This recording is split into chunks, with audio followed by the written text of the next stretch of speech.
కష్టజీవులు రైతులు ఈ ప్రజానీకమంతా కూడా అభివృద్ధిలో ఉండాలి.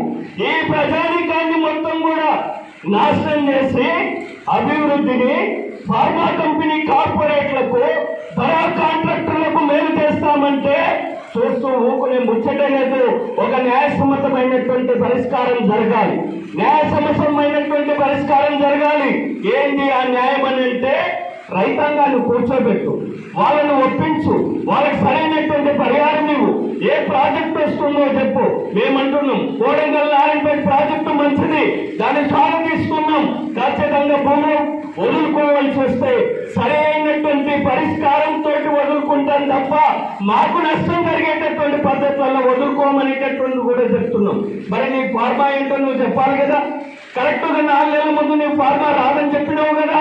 కాబట్టి ఇటువంటి ద్వంద్వనీతి, మోసం చేసేటటువంటి పద్ధతి, దగా చేసేటటువంటి పద్ధతి, అన్యాయం చేసేటటువంటి పద్ధతి, అభివృద్ధి పేరుతోటి భూములను లాక్కొని రైతాంగాన్ని ముంచేటటువంటి పద్ధతికి వీటన్నిటికీ స్వస్తి పలకాలనేటటువంటిది మేము ఈనాడు చెప్పదలుచుకున్నాం. కాబట్టి అనేక పోరాటాలు నడిపినటువంటి చరిత్ర భూముల కోసం, భూ నిర్వాసితుల కోసం, అట్లానే అనేకమైనటువంటి భూ హక్కుల కోసం పోరాడినటువంటి చరిత్ర తెలంగాణ వ్యవసాయ కార్మిక సంఘానికి ఉంది. కాబట్టి ఇప్పుడు ఈ ప్రాంతాన్నంతా పొల్యూట్ చేయాలి, కలుషితం చేయాలి, పంటలు పండరాదు.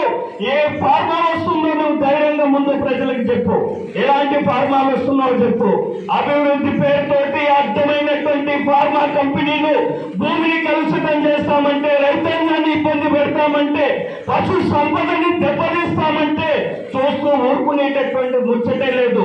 ఏ ఫార్మా వస్తుందో నువ్వు నిజాయితీగా చెప్పాలి కదా. ఏ ఫార్మా వస్తుందో నిజాయితీగా చెప్పాలి కదా. ఆ అభివృద్ధిలో చాలా ముద్దు మాట చెప్తున్నారు. అభివృద్ధిలో భాగస్వామ్యం కావాలి.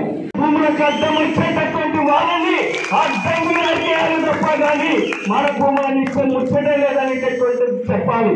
కాబట్టి ఇది ప్రజాస్వామ్యంలో ఉన్నాం. పరిపాలన ప్రజాస్వామ్యయుతంగా జరగాలి. పత్రికలు కూడా రాస్తున్నాయి. రేవంత్ రెడ్డి గారు మీ అన్నదమ్ములను దౌర్జన్యం చేస్తున్నారని పత్రికలు రాస్తున్నాయి. మేము చెప్తున్న మాట కాదు. ఇది ప్రజాస్వామ్యానికి అన్యాయమైనటువంటిది, ప్రజాస్వామ్యానికి ద్రోహం చేసేటటువంటిది. అటువంటి పరిపాలన జరిగితే ఈ రాష్ట్రానికి మచ్చ తెచ్చేటటువంటిది. కాబట్టి అటువంటి పరిపాలనకు మీరు స్వస్తి పలకనండి. ప్రజాస్వామ్యబద్ధంగా పరిపాలించండి. ప్రజాస్వామ్యంలో చట్టాలున్నాయి. 2013 చట్టాన్ని అమలు చేయమని రైతులు అడుగుతున్నారు, ప్రజా సంఘాలు అడుగుతున్నాయి. ఆ 2013 చట్టం మేము అడుగుతున్నారే కాదు, నీ మేనిఫెస్టోలో రాసుకున్నాం, దాన్ని అమలు చేయమని మేము అడుగుతున్నాం. అది అమలు జరగకపోతే ఒక్క అంగుళం భూమి కూడా నీకు ఇచ్చే ముచ్చట లేదు. ఈ భూమిలో యుద్ధం జరుగుతుంది అనేటటువంటిది ఈ ప్రభుత్వాన్ని హెచ్చరిక చేయదలుచుకున్నాం. ఎందుకో తెలుసా? అనుకోవచ్చు ఇక్కడ ఏముందిలే, కమ్యూనిస్టులు పట్టుమంటే 10 మంది లేరు, లేకపోతే ఇక్కడ ప్రజా సంఘాలు ఎంత, వాటి గొంతు నొలమొచ్చు అని అనుకోవచ్చు. చరిత్ర అది నేర్పలేదు. తెలంగాణ గడ్డమైన భూమి భుక్తి విముక్తి కోసం తెలంగాణ రైతాంగ సాయుధ పోరాటం జరిగింది. ఆ పోరాటంలో విజయం సాధించింది రైతులు తప్ప నీ ప్రభుత్వాలు కాదు. ఆ ప్రభుత్వాలు తోట మూసుకొని ఊకుండాల్సి వచ్చింది. ఆ చరిత్ర కలిగినటువంటి ఈ గడ్డ మీద ఖచ్చితంగా పోరాటం జరుగుతుంది. ఇంతకుముందు బాలయ్య గారిని నేను అమలు చేస్తాననేటటువంటిది గ్రామ సభలో నువ్వు చెప్పినావా? ఇక్కడ మెడికల్ కాలేజీలకు భూములు తీసుకుంటే చెప్పవు, అకింపేటలో చెప్పవు, వేరే నిర్వాసితులు ఎక్కడున్నా నువ్వు చెప్పవు. గత ప్రభుత్వం కన్నా మంచి పరిపాలన అందించడం అంటే రైతాంగాన్ని మోసం చేయడం నీ మంచి పరిపాలన అని మేము ఇక్కడ ఉంటే అడుగుతున్నాం. గత ప్రభుత్వానికి నీ ప్రభుత్వానికి తేడా లేదు అనేటటువంటిది స్పష్టంగా అర్థమవుతుంది. ఒకవేళ తేడా ఉంటే నేనేం చేయాలి? అకింపేటలో గ్రామ సభలు పెట్టాలి. లేదు మా ఇక్కడ మెడికల్ కాలేజీలకు భూములు తీసుకుంటున్నటువంటి దగ్గర గ్రామ సభలు పెట్టాలి. రైతాంగ ఆమోదం తీసుకోవాలి. మార్కెట్ రేట్ ఎంత ఉందో లెక్కేయాలి. ఆ మార్కెట్ రేట్ అనుగుణంగా రైతాంగాన్ని ఒప్పించి మెప్పించి వాళ్ళు సుఖ సంతోషాలతోటి ఉండేటట్లు జీవించేటట్లు చేసి నీవేమైనా అభివృద్ధికి తీసుకోవాలి. నేను కరెక్ట్ గా అక్కింపేటకు వచ్చిన ఆ రోజు ఏమన్నారు, ఈ నియోజకవర్గంలో ఉన్నటువంటి కాంగ్రెస్ నాయకులు ఏమన్నారు, ఇక్కడ అక్కింపేటలో ఏ ఫార్మా రాదని చెప్పిండ్రు. ఎన్ని రోజులైంది? బహుశా 4-5 నెలలైంది. 4-5 నెలల తర్వాత ఆంధ్రజ్యోతి పేపర్లో 1వ తారీఖు నాడు రాష్ట్ర పేపర్లు వేసి మేము నోటిఫికేషన్ ఇచ్చినామని చెప్తే ఇక్కడున్న ఏ ఒక్క రైతుకు కూడా తెలియదు. 10 రోజుల తర్వాత అన్న చెప్తే మాట్లాడితే నాకు అర్థమవుతుంది. 10 రోజుల తర్వాత ఎక్కడో గాలిలో తిరుగుతూ ఆ జ్యోతి పేపర్ నోటిఫికేషన్ రైతులు తెలుసుకుంటే మాకు నోటిఫికేషన్ వచ్చింది అనేటటువంటిది అర్థమవుతుంది. ఇదేమి నిజాయితీ, ఇదేమో ప్రజలకు చేసేటటువంటి మేలు, నీవు ప్రజలకు చేస్తావు మేలు అనేటటువంటిది మాకు మాత్రం అర్థం కావడం లేదు. నువ్వు న్యాయం చేస్తావు అనేటటువంటి సంగతి మాకు అర్థం అవ్వట్లేదు. నిజంగా నువ్వు న్యాయం చేస్తాడు అయితే ఈ జిల్లా పేపర్లు వేయాలి. ఈ డెవలప్మెంట్ అథారిటీ అధికారి ఇక్కడ ఉన్నాడు, ఆ అధికారి ద్వారా నువ్వు భూములు తీసుకుంటే, నాకు ఇప్పుడు చెప్తున్నారు ఇక్కడ మెడికల్ కాలేజీకి భూమి తీసుకుంటే ఎకరాకు 10 లక్షలంట. అది కూడా తెలంగాణ వ్యవసాయ కార్మిక సంఘం నాయకత్వం కలెక్టర్ తోటి మాట్లాడిన తర్వాత 10 లక్షల రూపాయలు, ఒక ప్లాట్ 125 గజాలు. గత ప్రభుత్వం ద్రోహం చేసింది అంటున్నావు, వాస్తవమే ద్రోహం చేసింది అనుకుంటే చేసిందని కూడా మేము కూడా కొట్లాడదాం. కానీ మల్లన్న సాగర్ లో ఎకరాకు 24 లక్షల రూపాయలు ఇచ్చినటువంటి సంగతి నీకు తెలియదా అనేటటువంటిది నేను అడుగుతున్నా. ఎకరాకు 24 లక్షల రూపాయలు ఇచ్చిండు, ఎకరాకు 24 లక్షలు ఇచ్చింది. ముచ్చల్ల ఫార్మాలో విలువైనటువంటి భూమికి భూమి ఇచ్చి అక్కడ ప్లాట్లు ఇచ్చినటువంటిది ఉంది. విలువైనటువంటి ప్లాట్లు, కోట్ల రూపాయలు విలువ చేసేటటువంటి ప్లాట్లు ఇచ్చిండ్రు. ఏంటి అక్కింపేటలో ఆయనను ఒక్క క్షణం కూడా కుర్చీలో కూర్చోబెట్టారు, లటకన గుంజి పాడేస్తారు. ఏమైనా చేయాల్సింది, మా భూమిలో జోలికి వస్తావా, నీ సీటు ఉన్నది అనేటటువంటి చెప్తారు. అమాయకమైనటువంటి ప్రజలు, నోరు లేనటువంటి ప్రజలు, మనం నోరు లేనటువంటి ప్రజలను అడగలేం కాబట్టి ఈనాడు మన భూములను తీసుకోవాలనేటటువంటిది ఈనాడు చూస్తున్నారు. కాబట్టి అయ్యా ప్రభుత్వము ఇక్కడ అసైన్ భూములు ఉన్నాయి, అట్లానే సైనింగ్ భూములు ఉన్నాయి, అనేక ప్రభుత్వ బంజర్లు ఉన్నాయి. మీరంతా తీసుకోదలుచుకుంటే అక్కడ తీసుకొని అభివృద్ధి చేసి ఆ అభివృద్ధిలో పేదలను భాగస్వాములను చేయమని మేము అడుగుతున్నాం. కాబట్టి ఇక్కడ నీతివంతమైనటువంటి పద్ధతులలో భూసేకరణ జరగట్లేదు, నీతివంతమైనటువంటి పద్ధతిలో భూసేకరణ జరగట్లేదు.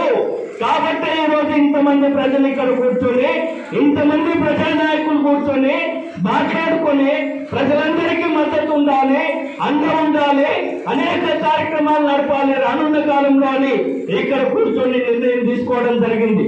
కాబట్టి ఈ ప్రభుత్వం కూడా నేను ప్రభుత్వానికి చెప్పదలుచుకున్నా, మీరు 456 ఎకరాల్లో అద్భుతమైనటువంటి మెడికల్ కాలేజీ, అద్భుతమైనటువంటి నర్సింగ్ కాలేజీ, అద్భుతమైనటువంటి ఫార్మా కంపెనీలు, అద్భుతమైనటువంటి అభివృద్ధి, కోడంగల్ పట్టణం కూడా అభివృద్ధి చెందడానికి అవకాశం ఉంటుంది.